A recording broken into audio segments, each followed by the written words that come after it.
des excuses pour ce retard volontaire, mais il y a des imprévus et des impératifs quelquefois qui bousculer les emplois du temps. Pourquoi célèbre-t-on plus la Hillula de Rabbi Shimon Bar Yochai que d'un autre? Oui, encore qu'il y a pas mal de Hillulot auxquelles nous sommes particulièrement attachés. Dans le judaïsme séfarade notamment traditionnel, la Hillula de Rabbi Meir, quelques jours auparavant, 14 Iyar, il y en a d'autres. Rabbi Shimon, parce que c'est très particulier. Théoriquement, on dit Hillula, le mot Hillula ramène à une terminologie araméenne qui signifie le mariage. Alors quoi? On sait très bien que le jour de l'Ag Baomer, c'est pas un jour de mariage, c'est un jour de décès. Donc, comment est-ce qu'on peut parler de mariage lorsqu'il y a un décès? Ensuite, si un maître disparaît, qui plus est un maître de l'envergure de Rabbi Shimon Bar Yochai, on en fait un jour on va dire de demi-fête, puisqu'il n'y a pas de Tahanun, oui, et on est festif, on fait des Seudot, etc. Alors que théoriquement, ça doit être au contraire, un jour particulièrement triste. On a perdu un maître. Regardez la période du Homer où nous avons perdu des maîtres d'envergure, on porte deuil, il n'y a pas de mariage, il n'y a pas de musique, on ne se rase pas, etc. Donc, comment se fait-il que pour Rabbi Shimon Bar Yochai, pour la Hillula de Rabbi Shimon Bar Yochai, on tienne d'abord ce langage et ensuite on soit aussi festif? Alors, ce qu'il faut comprendre, c'est que le niveau de Rabbi Shimon Bar Yochai est un niveau très particulier. Ça aurait été bien de faire un cours sur Rabbi Shimon Bar Yochai. J'avais tout ce qu'il fallait, mais ça m'a effleuré l'esprit, mais bon, après j'ai pensé à autre chose. Rabbi Shimon Bar Yochai s'est tant et si bien investi qu'il était totalement détaché des choses de la vie quotidienne. Vous savez qu'il a vécu pendant 13 ans dans une grotte. Les vêtements s'abîmaient tellement que lui et son fils se déshabillaient, ne mettaient leurs vêtements que Shabbat. Ils vivaient complètement enfouis dans du sable, au point qu'ils avaient des lésions très importantes. Oui. Tout ça parce qu'il était poursuivi par les Romains, vis-à-vis de qui il n'avait aucune tendresse.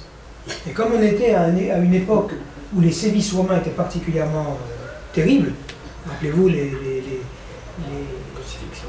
comment dirais-je, les Asera, c'est-à-dire tous ceux qui ont été martyrs de la sauvagerie, on va dire, romaine. Rabbi Shimon était pourchassé.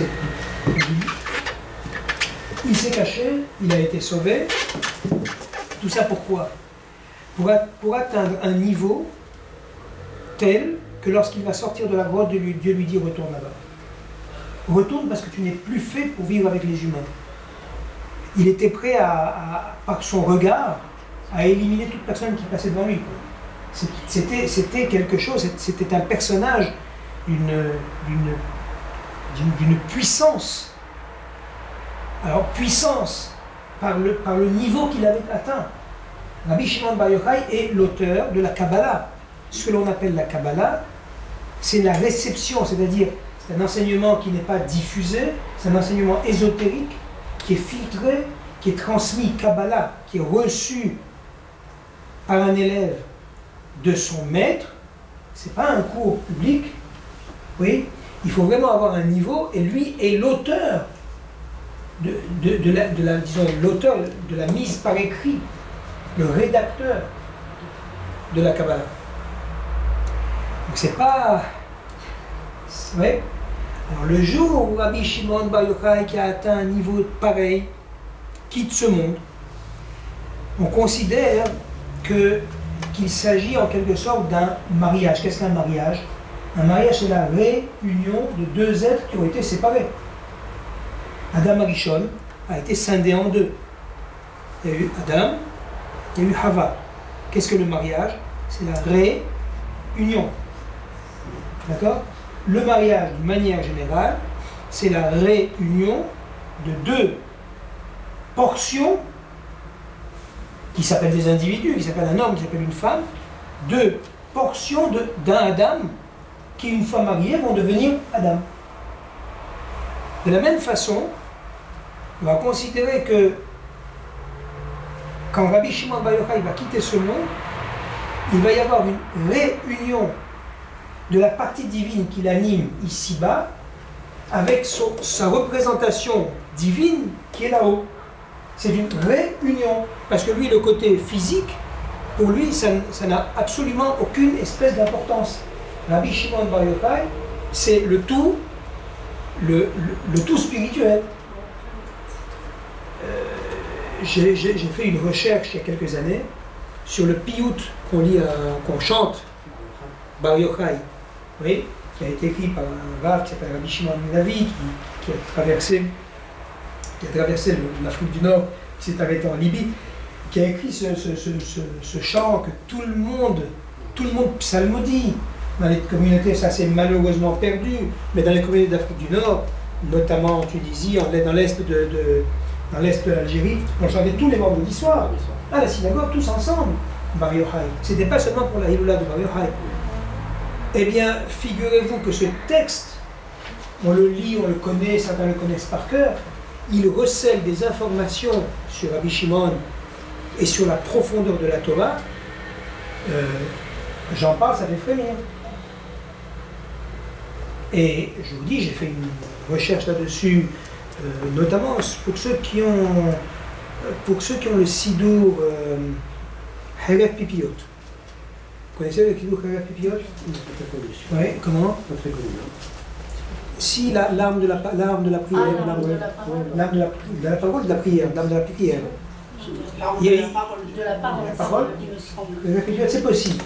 Là, il y a toute la gamme, hein. Il y a tous les marzorim des fêtes, il y a Minoraim, et vous avez aussi le Sidour. Regardez le piyut, il ramène des commentaires édifiants. C'est pas du tout simple à comprendre.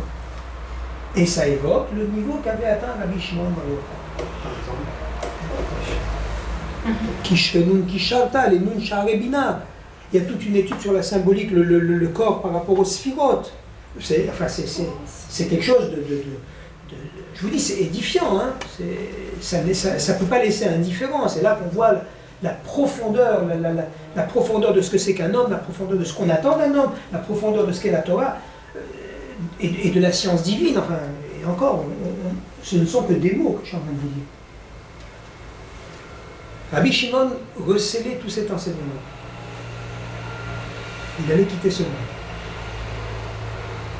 Et il demande à ce qu'il ait, avant de partir, ouais, le temps de transmettre cet enseignement à ses disciples.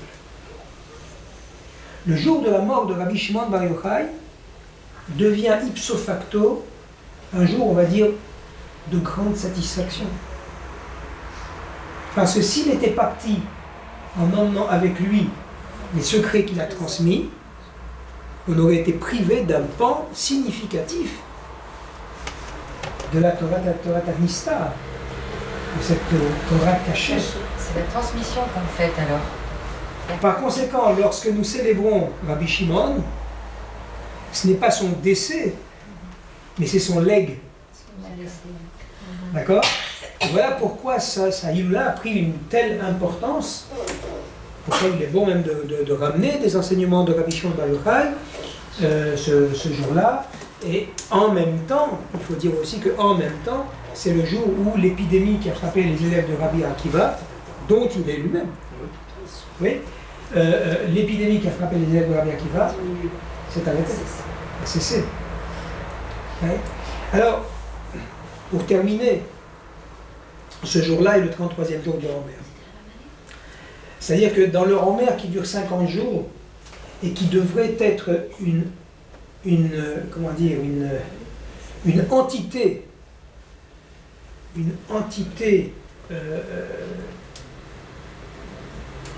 festive, on passe de Pessah à Shavuot, du moment où nous quittons l'Égypte. On peut continuer à développer ça.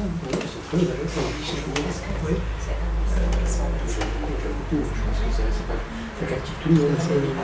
On pourrait dire 2 mots de ça, je préfère. Oui. C'est vraiment très intéressant aussi de le dire. Oui. Je ne sais pas ce que vous aviez prévu, mais c'est à faire Mais après. bon, on en parlera peut-être. Vous savez quoi? Je conclurai avec l'idée de ce que j'avais l'intention de développer. C'est pas grave si on ne la développe pas. Non, Grâce à celui-ci.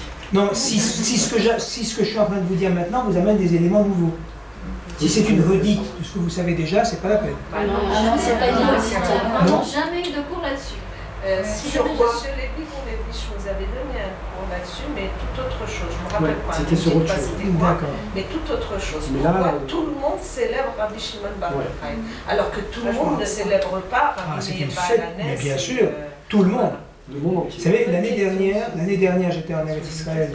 Je suis revenu le jour de la Barner. Je suis resté, j'ai été retenu en quelque sorte.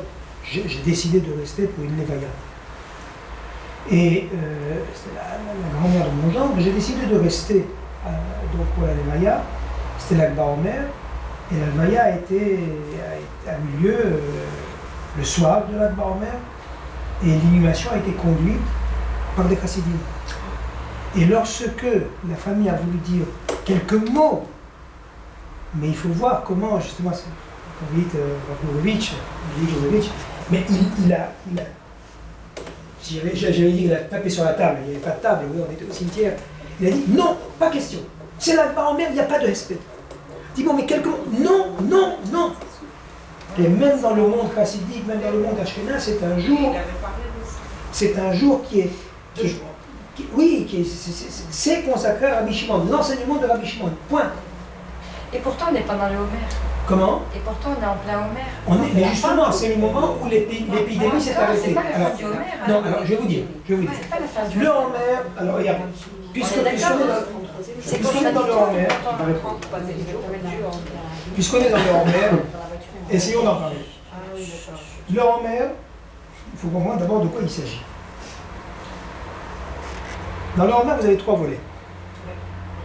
Il y a 3 volets dans le Homer. 2 volets Minatora, un volet, on va dire des Rabbanan, institués par les Hachamim. Quels sont les 2 volets qui sont mentionnés dans la Torah? Le premier volet, c'est le principe du Homer. De quoi s'agit-il? Qu'est-ce que le Homer? On compte le Homer, mais on compte quoi? Ça veut dire on compte le Homer. Hier on a compté, ça fait 17 jours du Homer. Cherchez dans un dictionnaire, Homer c'est quoi? C'est quoi Homer? Homer c'est un volume. C'est comme si vous dites un litre. On compte le litre. On fait le compte du litre. Alors, d'accord, on peut y avoir 2 litres, 3 litres, 6 litres. Ouais. Non, non, non. Aujourd'hui, on est le 22e jour du litre. Le 36e jour du litre. Ça a un sens, ça? Gommer en mer, mettez le litre à la place. Ça fait sourire. Qu'est-ce que le Homer? Le Homer est un volume, une quantité d'orge qui, dès lors qu'il était moissonné, et le début de la moisson de l'orge commençait à Pessah, le lendemain du jour de fête. En Israël, il y a un jour de fête. Oui, donc pour nous, c'est le début du 2e jour. Mais en Israël, c'est déjà le début de Chol HaMoed. Alors la Torah dit, le 2e soir, oui, le lendemain de la fête, le lendemain de la sortie d'Égypte, quand vous allez faucher les épis, vous amènerez un Homer au Beth Amikdash. Homer de quoi? D'orge. L'orge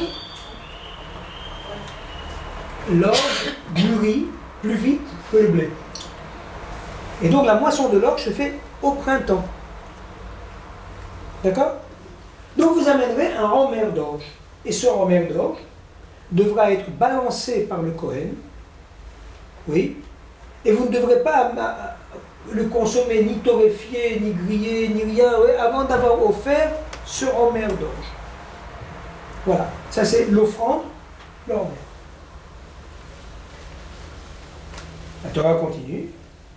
Et à partir du jour où vous aurez offert ce homer d'orge, vous compterez. Ou sfartem lachem imachorat Shabbat. Du lendemain du jour de fête, vous compterez, vous ferez un compte pour vous-même. Attends, vous avez bien entendu, hein? Ou sfartem lachem. Vous ferez un compte pour vous-même. C'est-à-dire qu'il ne peut pas y avoir un compte collectif.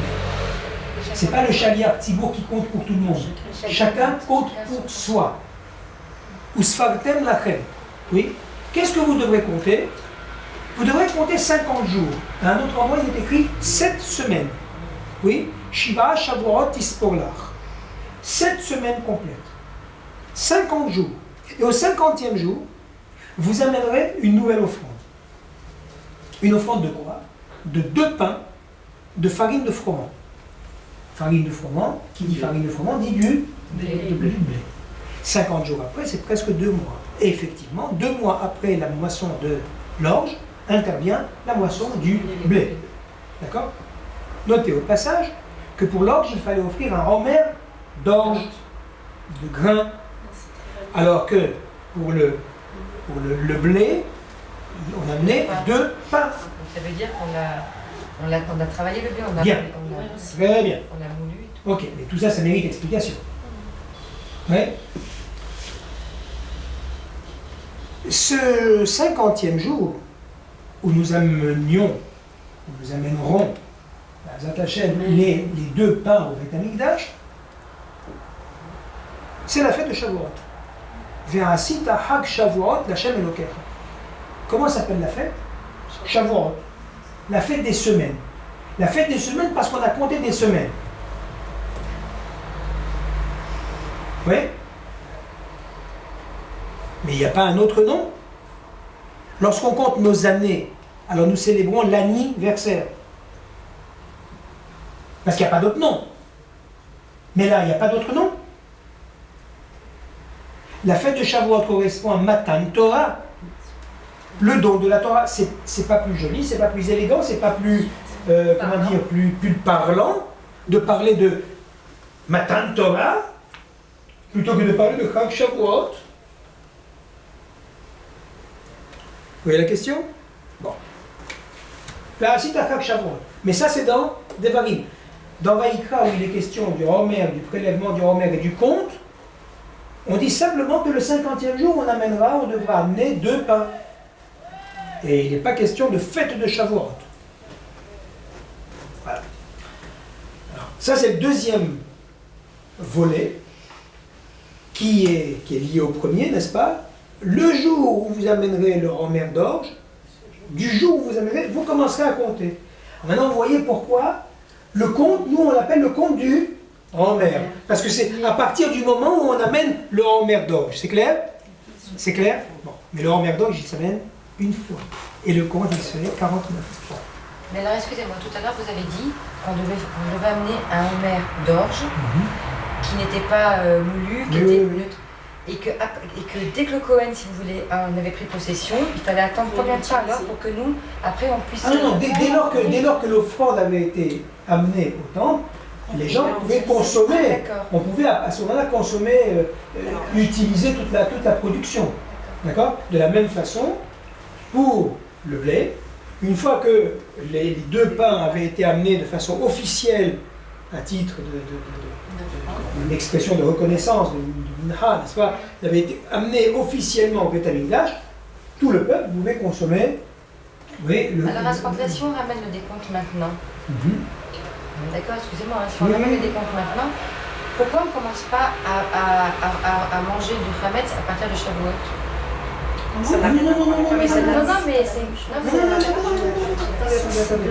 mélange beaucoup de choses. Non, vous ne mélangez pas du tout. Vous posez une question. On parle d'orge et on dit on ne mange pas de blé avant une certaine date. Alors pourquoi? Parce que la nouvelle récolte, c'était pas mieux. La nouvelle récolte. Oui, mais pareil pour l'orge, la nouvelle récolte. Mais j'ai bien compris tout ça. Non, attention. On parle de nouvelle récolte, mais on voilà. très bien. Non, ça n'a rien à voir avec l'interdiction de Hametz. Attention, séparons bien les choses. Donc ça veut dire que les récoltes d'avant, ils pouvaient les manger, c'est ça? Voilà.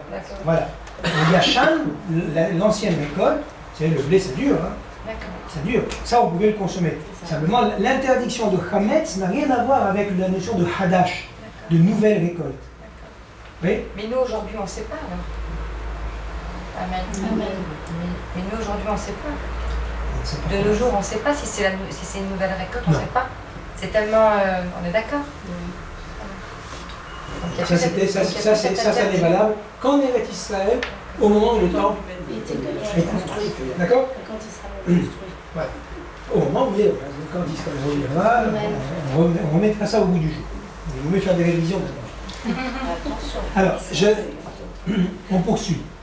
On va essayer de comprendre un petit peu. Alors là, c'était les deux volets de la Torah. Les deux volets. Laissons le troisième pour plus tard. D'accord? Voilà les deux volets de la Torah. Alors, premièrement, qu'est-ce que c'est? On va essayer de comprendre la signification de ce compte, et après on reviendra au Romain. On compte 7 Sheva Shabbatot Telimot Tiyena. וספרתם לכם יום למחרת השבת, יום הרביעי אומר הגלותה, 7 שבתות תמימות תהיינה, עד למחרת השבת השביעית, תספרו 50 יום. Regardez la formulation de ce verset. Je m'excuse de le dire en hébreu, mais c'est intéressant parce qu'il y a des mots qui ont un double sens et il faudra expliquer ce double sens. Du jour où vous amènerez leur mère, Tisperu,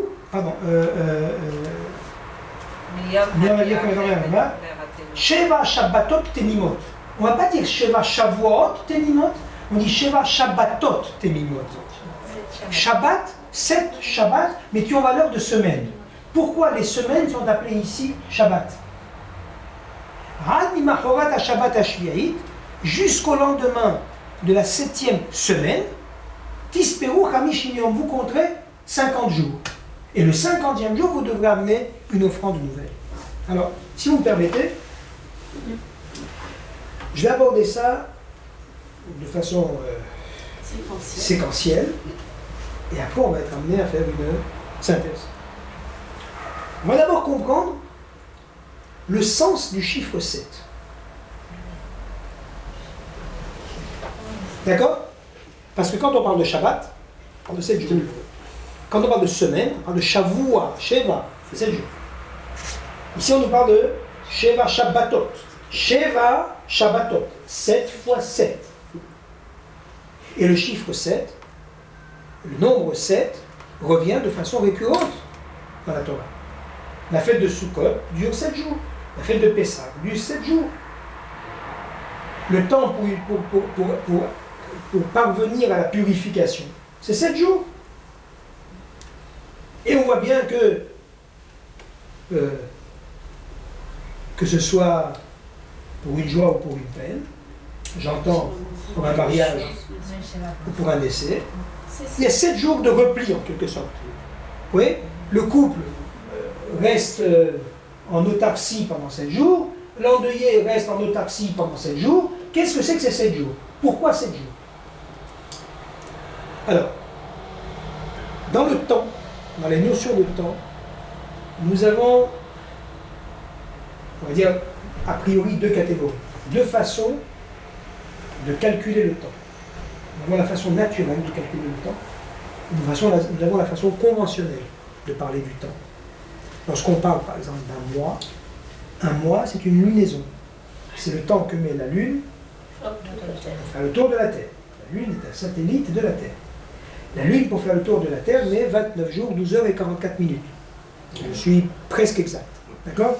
On peut l'être davantage. Ça, c'est donc, ou bien quand on parle d'une année, on parle du temps que la Terre met pour faire une rotation complète autour du Soleil. Ça dure 365 jours et 6 heures. D'accord? Lorsqu'on parle d'une journée, on parle du temps que la Terre met pour faire le tour autour d'elle-même. Donc ces notions-là sont des notions naturelles de temps. Alors que lorsque nous parlons par exemple d'un siècle, d'un millénaire, d'une décennie, ou quand on divise le temps, une journée est divisée en 24 heures, une heure est divisée en 60 minutes, ça c'est conventionnel. il a été décidé par les hommes de découper de façon à ce que nous ayons tous la même façon de dénommer le temps. De découper ou de multiplier. Au lieu de dire 10 ans, on dit une décennie. Oui. Voilà. Alors la semaine, c'est quoi? C'est naturel ou c'est conventionnel? Conventionnel. C'est conventionnel. Mais qu'est-ce que c'est qu'une convention? Convenir, c'est quoi convenir? Le préfixe con veut dire avec. Quand on convient de quelque chose, ça veut dire on se met d'accord. On est ensemble d'accord pour cette chose-là. Pour qu'on soit d'accord, pour qu'on convienne de quelque chose, il faut qu'il y ait une utilité. Ça rend service. La semaine, ça rend service à qui? Certainement pas au comptable. Quand il doit faire une fiche de paye, oui, il faut 4,3 pour arriver à un mois. C'est quoi ce 4,3? 4 semaines, 3. 7 fois 4, ça fait 28 jours. Ça ne vous donne pas un mois. 365 divisé par 7, ça ne vous donne pas un chiffre rond. Donc ça ne peut pas être conventionnel. Naturel, c'est qu'est-ce qu'il y a de naturel? Qu'est-ce qu'il y a de naturel dans 7 jours? Alors le scoop de ce soir, vous pourrez ramener à la maison, je vais dire, tiens, on a appris quelque chose. C'est que la semaine est divine. La seule source où nous parlons d'une semaine, c'est la Torah. Si quelqu'un vous dit, je suis athée, et il vous dit à la semaine prochaine, il dit non. Non. Ah, dans 7 jours si tu veux, mais pas la semaine prochaine. Parce que si tu es athée, ouais, tu ne peux pas me parler de semaine. La semaine, c'est divin. La semaine, c'est référence à la Bible. On va finir. D'accord?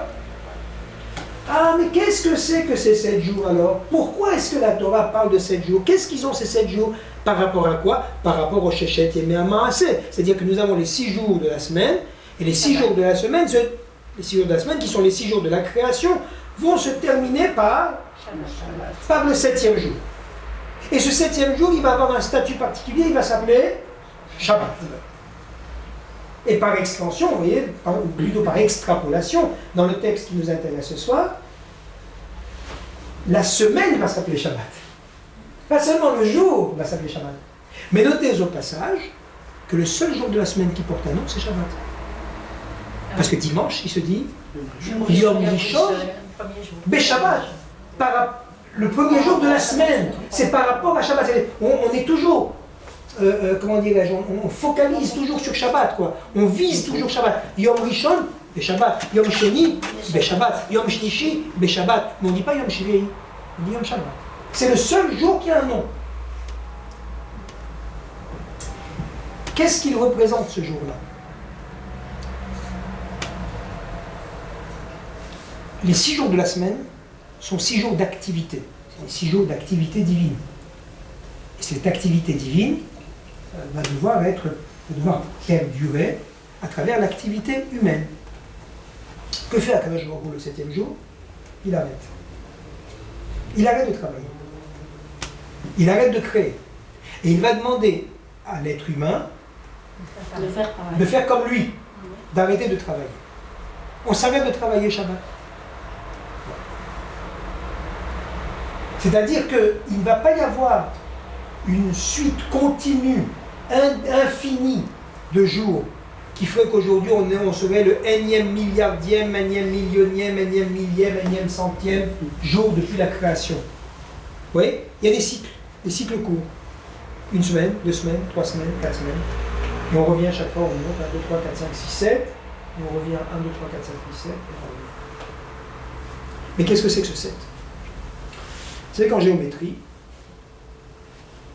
le nombre disons, le plus haut, c'est celui qui exprime le volume. C'est le chiffre 6. Oui. 1, c'est un point. 2, c'est un axe. 3, c'est un plan. 6, c'est ordonné. 4, c'est une surface. Oui. 5, c'est pour les Tunisiens. 6, c'est un volume. Le haut, le bas et les 4 côtés. C'est-à-dire que le monde de la matière, le monde physique, le monde, je dirais, mathématique, il s'arrête à 6. D'ailleurs, la base de calcul, avant d'en arriver au système décimal, qui est relativement récent, la base de calcul, c'est la base du 6. C'est pour ça que tout le temps est basé sur le 6, que la journée est divisée en 24 heures, et que l'heure est divisée en 60 minutes, et la minute en 60 secondes. Parce que la base de calcul chez les humains, avant de passer au système décimal, c'était 6. Intéressant. Ouais. Alors, qu'est-ce que c'est que le 7? Eh bien, vous savez, nous-mêmes, nous avons l'avant, l'arrière, la droite, la gauche, le haut et le bas. Mais qui vous dit que ça c'est le haut? Qui vous dit que ça c'est la droite? Les 6 côtés qui sont les nôtres. Oui. Qui nous dit que ça c'est en haut et ça c'est en bas? C'est le numéro 7. Le numéro 7 que nous ne voyons pas, mais qui va donner un sens au numéro 6. Le numéro 7, ça s'appelle le centre de gravité. D'accord? Eh oui. C'est le 7e point. Il n'est pas là, mais sans lui, il n'y a ni 1, ni 2, ni 3, ni 4.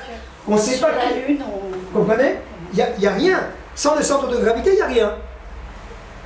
Quand je dis le 7 donne un sens, vous savez, le mot sens en français a un double sens. Sens, c'est une direction, et sens, c'est une signification. Oui? Le sens, c'est aussi la signification. Le sens qu'on va donner aux 6 jours de la semaine va s'exprimer à travers le 7e jour de la semaine. C'est lorsque nous faisons le bilan d'activité. C'est lorsque nous nous tournons vers Akadosh Baruch Hu et nous lui disons, tu sais, le patron, c'est toi. Et nous sommes tes partenaires. Et voilà, nous venons aujourd'hui te soumettre à ton approbation l'œuvre de nos mains. C'est ça le rendez-vous du Shabbat. C'est ça qui va donner un sens aux 6 jours passés. Sinon, c'est une suite indéfinie, jour après jour.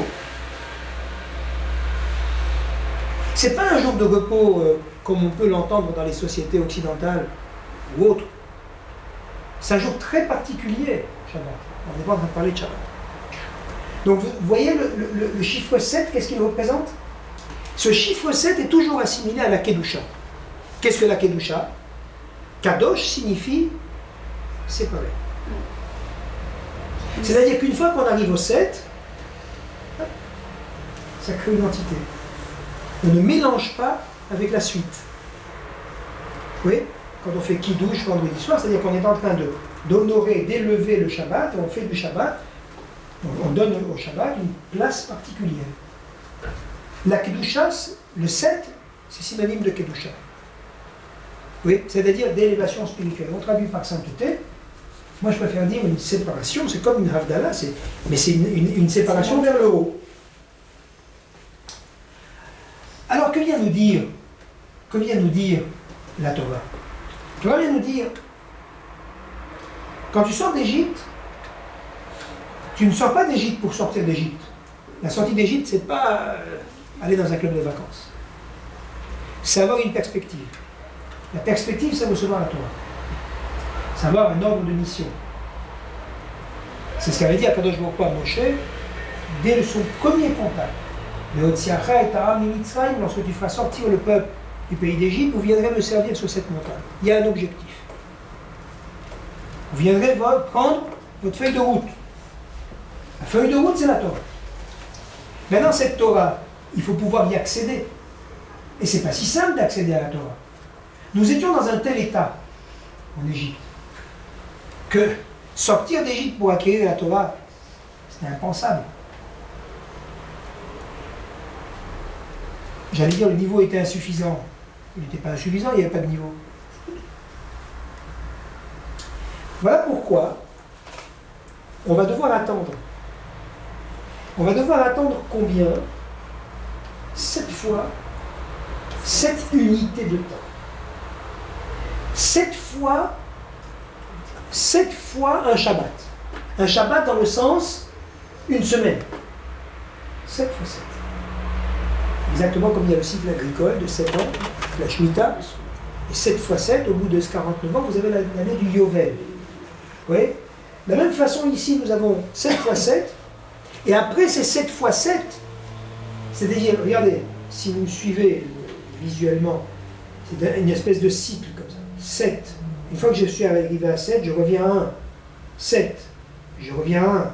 7. Enfin, je vais faire comme ça, circulaire. Je reviens à 1. Et une fois que j'ai fini 7 fois 7, qu'est-ce qui se passe? Je transcende.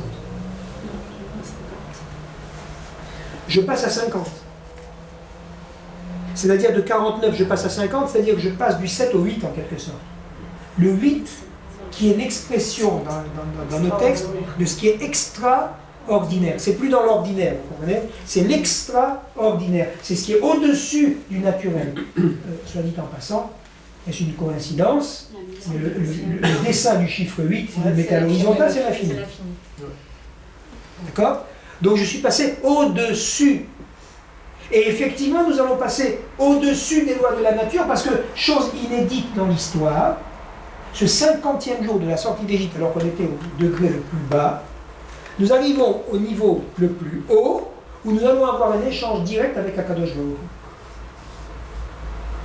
Il va nous dire, voulez-vous la Torah? On va lui répondre dans la Sève Nishma. 50 jours avant, il dit, écoutez, moi je suis prêt à vous délivrer, mais soyez discrets. Restez chez vous. Quand je vous donnerai le signal de départ, vous sortez. Personne n'avait le droit de sortir le soir de Pessah en Mitzrayim. Personne n'avait le droit de... On devait manger le corban de Pessah. Il n'était pas question d'aller voir ce qui se passe en Égypte, parce qu'on n'avait pas le niveau. Akadosh Baruch Hu se dévoilait, nous on était dans nos maisons. 50 jours après, Akadosh Baruch Hu se dévoile, où est-ce qu'on est? À l'extérieur. Et on voit Kolot ou Brakim, je dis bien, on voit les sons. On voit les sons. On ne voit pas seulement les éclairs, on voit les sons. Certains sourient. Moi j'ai dit, mais non, les ondes, ça existe. Ben, on les voit. On est capable d'avoir une perception de ce que naturellement, on ne pourrait pas voir. Ça, c'est ma Torah. Il a fallu 7 fois 7 jours. Mais il dit Tisperu Hamishim Yom. On compte pas le 50. Non, oui, effectivement. Il y a marqué Tisperu Hamishim Yom, on ne compte pas le 50e, mais 50e, on ne le compte pas, mais c'est le jour de Shavuot, c'est le jour où on a atteint le niveau ultime. Effectivement, il y a... Ouais. Alors, maintenant, si vous me permettez une digression de taille, d'abord je vais d'abord répondre à la question de l'orge et du blé. Hein? L'orge, on a dit, bon, il y a 2 périodes différentes pour la moisson de l'orge et la moisson du blé. Très bien. Mais il y a une différence notoire entre l'orge et le blé. Bien sûr, nous nous servons beaucoup de l'orge.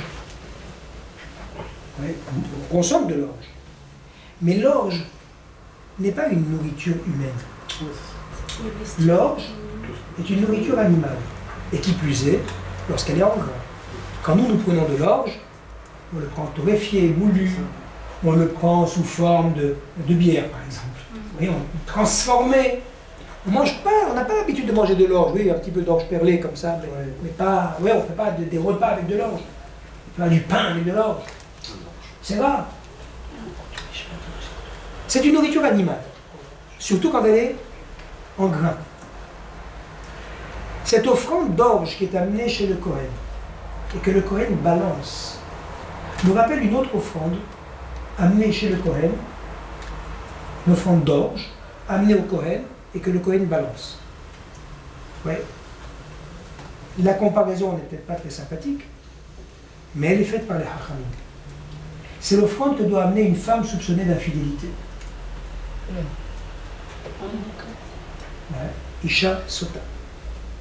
La femme soupçonnée par son mari d'infidélité devait amener cette offrande au Beth Amikdash. Puis après, il y avait le test. Oui, Pourquoi cette offrande? Parce que, justement, un mari qui demande à sa femme dit, écoute, moi j'ai quelques soupçons, prouve-moi ta fidélité. Et elle n'en fait pas cas. Elle ne fait pas de sa fidélité, de ce que lui dit son mari. C'est-à-dire que c'est possible qu'elle reste fidèle, mais elle ne veut pas rester aussi discrète qu'il le lui demande. Oui. C'est possible aussi qu'elle aille plus loin. Hein. Alors, il va y avoir le test. Cette offrande que va amener cette dame, c'est une offrande d'ange, nourriture animale, qui va être balancée devant elle par le Cohen. C'est-à-dire qu'il va y avoir une image très forte. Voyez-vous, vous passez d'un endroit à un autre, d'un attachement à un autre. Vous n'êtes pas stable. Vous êtes un petit peu comme cet animal qui va suivre son maître là où le maître le dirige. Vous n'avez pas d'autonomie, de détermination. Vous n'avez pas ce qui appartient à l'être humain, le discernement et le pouvoir de décision. Alors vous êtes là, et vous êtes là, et vous êtes là, puis là. Vous voyez la notion de balancement. Cette image est exactement celle du peuple d'Israël lorsqu'il sort d'Égypte. On a, entre guillemets, rien à se mettre sous la dent. Le peuple vit un sauvetage in extremis. On lui dit sort, il va sortir. Mais il a suivi, regardez, le Bravo a suivi. On suit, il y a un mouvement de foule. Mais on est encore au stade animal, c'est-à-dire on n'a pas encore le discernement nécessaire. Et au fur et à mesure qu'on va avancer, et dans le désert, et dans l'expérience du désert, et dans la connaissance de Dieu, puisqu'il va y avoir un certain nombre d'épisodes qui vont se passer pendant ces 50 jours. Le passage de la mer Rouge, la manne, l'apparition de l'eau, l'écaille, l'attaque de Amalek. Il va y avoir des événements majeurs qui vont se produire pendant ces 50 jours. Oui, le peuple d'Israël progressivement va s'élever, va grimper échelon après échelon, pour arriver au 50e jour, au 50e degré de discernement. Et là, l'offrande qu'il va amener, ce n'est plus de l'orge, mais du blé, ce n'est plus des grains, mais c'est du pain. C'est-à-dire qu'on arrive progressivement à passer d'une nourriture animale à une nourriture d'homme. C'est tout le travail du Homer. Et voilà pourquoi cette période-là s'appelle le conte du Homer. Ça ouvre des horizons. Parce que le Homer, c'est quoi? C'est une mesure, c'est tout. Pourquoi le conte du Homer? Le conte du Homer, parce que précisément, ce conte, oui, c'est pas seulement compter, c'est en même temps un conte du progrès. Parce que si c'était compter, bon d'abord tout le monde peut compter, puis si je n'ai pas compté, quelle importance. Et puis si c'est vraiment je compte parce que j'attends avec impatience, oui, quand on attend avec impatience les vacances, on dit il me reste tant de jours avant, on fait un compte dégressif, pas un compte progressif. Or ici nous sommes dans un compte progressif parce que justement nous sommes en phase de progression. J'ai gagné un jour, j'ai gagné 3 jours, j'ai gagné 8 jours, j'ai gagné 8, 10, 12, 14, 18. J'ai gagné ou j'ai grandi? J'ai grandi. C'est un raffinement de toute façon. Exactement. Vous voyez? Et plus je vais, plus j'avance jusqu'à ce que j'arrive au summum. Et c'est la raison pour laquelle le compte est un compte individuel. Et c'est la raison pour laquelle, si quelqu'un a sauté le compte, il ne peut plus le rattraper. Ah oui. Oui? Tu ne peux pas rattraper. C'est terminé. Si une journée complète a été oubliée, on ne peut plus. On peut plus compter avec bracha. C'est plus possible. Oui. Ben oui, parce que voilà, tu as perdu une étape. Alors, et on comprend maintenant la raison pour laquelle la fête de Matan Torah s'appelle Shavuot. Parce que c'est précisément la fête des fêtes. D'avoir progressé jour après jour pendant 7 cycles consécutifs, ça me permet de célébrer cette fête des semaines. Cette fête des semaines qui va correspondre à Matan Torah. Il n'y a pas la date de Matan Torah. La Torah nous dit, Le 15 du premier mois, c'est-à-dire le 15 du mois de Nissan, vous célébrerez Pessah. Le 15 du mois de Tishri, enfin du 7e mois, vous célébrerez Sukkot. Mais il n'y a pas marqué la date de Shavuot. La date de Shavuot est liée au compte du grand-mère. Si tu sais compter, tu y arrives. S'il n'y a pas de progression, tu n'y arrives pas. Alors maintenant, j'arrive à la digression. Toujours pour parler du 7. On dit qu'il y a 7 fondements dans le judaïsme, représentés par 7 personnages clés. Les 7 fondements étant le chesed, la bonté, gvura, l'exigence, la puissance, l'exigence, tiferet, tiferet c'est la splendeur, c'est assimilé au émet, la vérité, ouais. Netzach, c'est l'éternité, Hod, c'est la splendeur, c'est la beauté, la magnificence. Yesod, c'est le socle. Et Malchut, la royauté. Voilà les 7 piliers sur lesquels repose, en quelque sorte, le peuple juif et toute la tradition. Et ces 7 piliers sont incarnés par un personnage qui est le représentant par excellence de ce que l'on va appeler cette mida, cette qualité. Celui qui représente la bonté, c'est Abraham. Abraham, vous avez l'image d'Abraham avec la tente ouverte aux 4 coins. Abraham qui, au fait de sa souffrance, attendait des invités. Et j'en passe. La rigueur, l'exigence, c'est Yitzhak. Quelqu'un qui est prêt à mourir pour Dieu, qui se laisse ligoter par son père, alors que rien ne l'y oblige, et j'insiste, rien ne l'y oblige, il ne faudrait pas avoir le texte, hein, c'est le texte. Les textes sont très parlants, la Akedat Yitzhak, C'est spécial. Oui.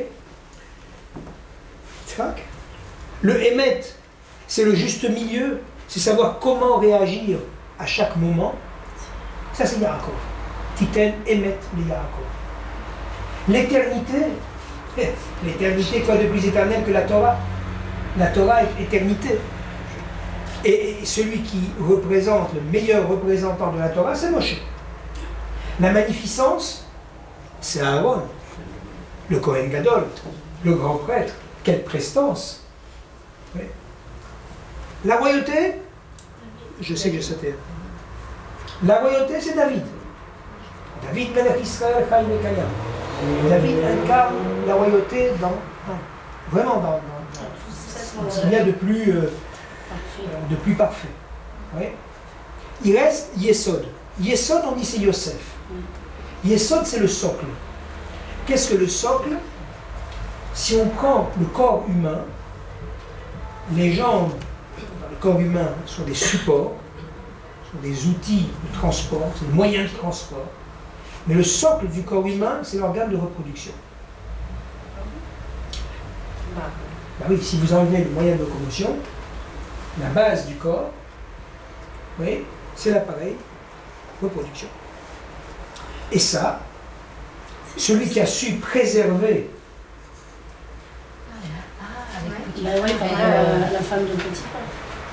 Oui, sa probité morale qui n'est pas tombée malgré toutes les propositions et de la femme de Potiphar et des jeunes filles qu'il encensait lorsqu'il sortait dans le pays d'Égypte. Il avait 30 ans, il était vice-roi d'Égypte.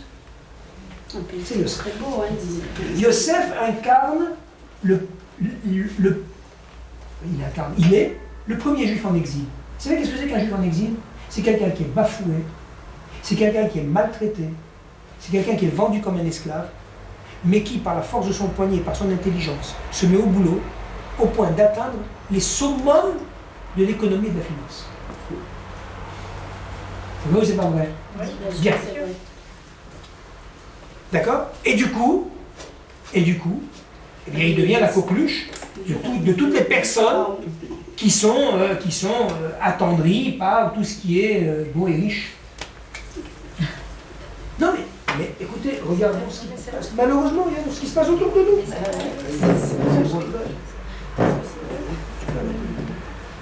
secondes. Ah, après. Comme Abraham va incarner le chesed. Abraham, c'est quoi le chesed? Le chesed, c'est pas...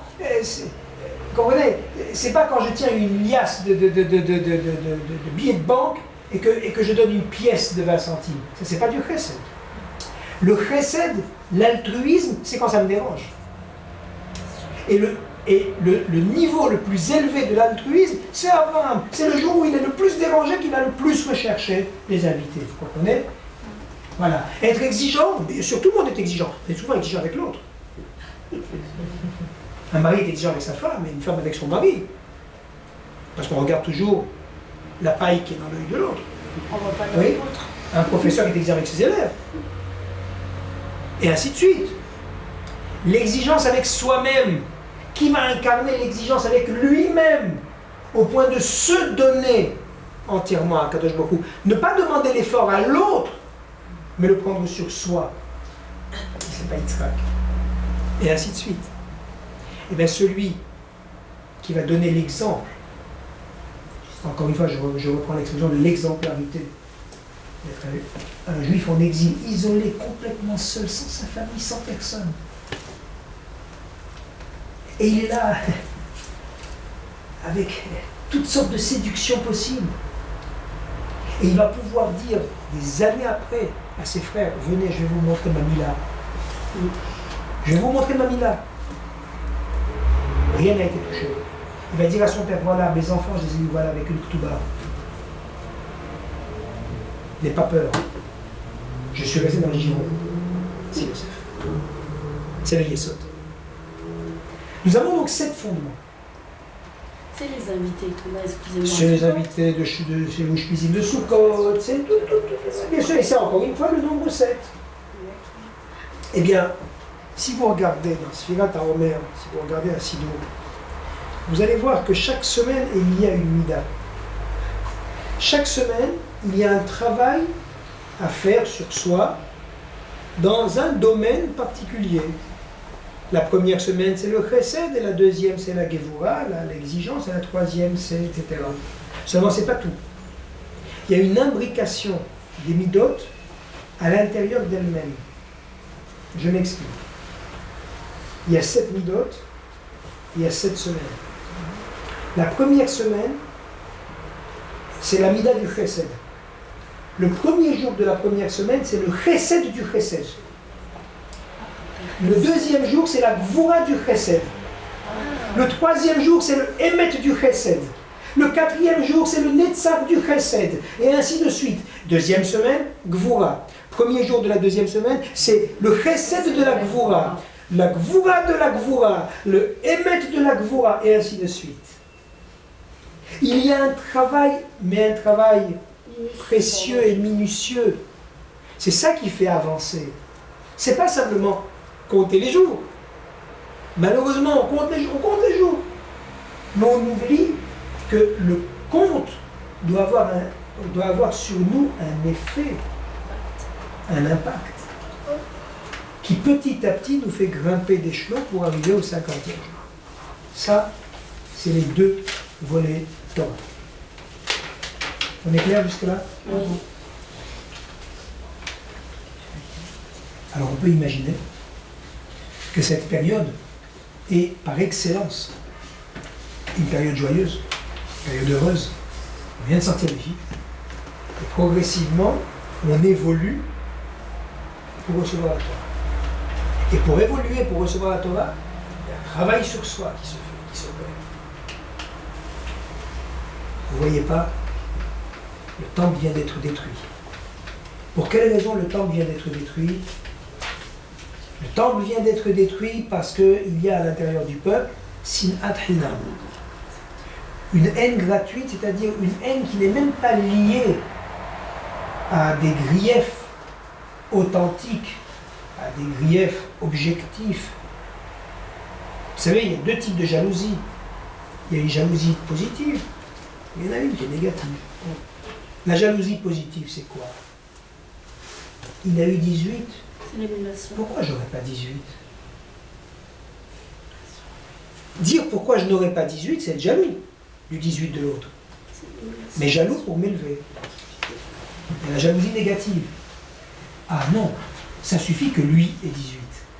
Je ne veux plus que lui ait 18. D'accord? Alors pour que lui n'ait pas 18, je vais faire semblant de lui souffler. Il va se prendre un 0, parce qu'on va lui dire, mais non, tu n'as pas appris, on t'a soufflé. Et moi, je suis tranquille.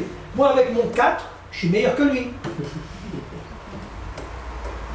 D'accord? Je schématise, mais combien c'est vrai dans la vie de tous les jours. Ça, c'est la jalousie. Il y a la jalousie positive, la jalousie négative. Sinatrinam, c'est une jalousie négative. C'est la haine de l'autre parce qu'il parle comme ça. Parce que je ne le supporte pas. Ça a amené un cataclysme, qui est la destruction du temple, qui est l'éradication de la nation juive, l'éparpillement du peuple juif. On essaye, autant que faire se peut, de relever les défis. Un personnage nommé Rabbi Akiva va arriver à la conclusion que le maître mot, le fil conducteur, le fil rouge de la Torah, c'est l'amour du prochain. Et voilà que parmi ses élèves, c'est-à-dire parmi les futurs maîtres du peuple, on assiste à une, à une déconsidération de l'autre. Mais si au plus haut niveau, enfin, les Havdil et les Favdalot, oui, regardez ce qui se passe aujourd'hui, par exemple en politique, ou au niveau, bon, à tous les niveaux, on dit, mais attendez, mais si c'est ça les chefs, quel exemple on donne? Oui. Alors, Hakadosh Baruch Hu dit, mais si c'est ça les élèves de Rabbi Akiva, dans une période où il faut précisément, une période où il faut davantage travailler ce contact humain, oui, une époque déjà, une époque, et dans une période, le Pessah à Shavuot, c'est catastrophique. Et cette période faste, l'épidémie qui va frapper 24 000 élèves, on ne dit même pas 24 000 élèves, on dit 12 000 couples d'élèves. C'est pour dire que, justement, c'était cette Chavruta, oui, ces binômes qui n'existaient pas. Il n'y avait pas de fluide dans les binômes. Ouais. On est deux. On vit à deux en parallèle. Oui. Dieu dit non, c'est pas possible. Il fallait frapper un grand coup. En frappant un grand coup, évidemment, on prenait la mesure du cataclysme, mais on ne la prenait pas seulement au niveau de la population de l'époque. 24 000 mètres. Vous imaginez qu'est-ce que ça aurait apporté aujourd'hui? Et c'est la raison pour laquelle on continue encore nous-mêmes à porter ce deuil. Parce que 24 000 mètres, c'est un manque irremplaçable. C'est un vide béant. Et pas seulement ça. C'est aussi une façon de se rappeler que si le Beth Amikdash n'est pas reconstruit, c'est qu'on est toujours dans la même logique. Dans la même logique de cette jalousie, de cette déconsidération de l'autre, que l'autre peut être à côté de moi sans que, sans que ce ne soit Réacha, ton proche. Ouais. Alors effectivement, c'est cette période-là qui a été choisie pour marquer cet événement funeste. Et du coup, c'est le troisième volet. Les Hachamim m'ont dit, on ne peut pas laisser ça passer. Cette période du Homer va être marquée d'une pierre plus sombre pendant les 33 jours qu'a duré l'épidémie. Le calcul des 33 jours se fait de façon différente en fonction des communautés. Dans les communautés séfarades, on commence depuis le premier jour jusqu'au 33e, étant entendu que les premiers jours sont des jours de fête. Oui. Dans les communautés ashkénazes, on compte les 33 jours à partir de Rosh Chodesh Iyar, jusque 3 jours avant Shavuot, avec une coupure le jour de l'Alma en mer. Oui. Ça va dépendre des communautés. Mais en tout cas, il y a 33 jours dans cette période de 49 jours qui viennent nous dire, attention, on est à côté de l'idéal poursuivi. Recentrons les choses.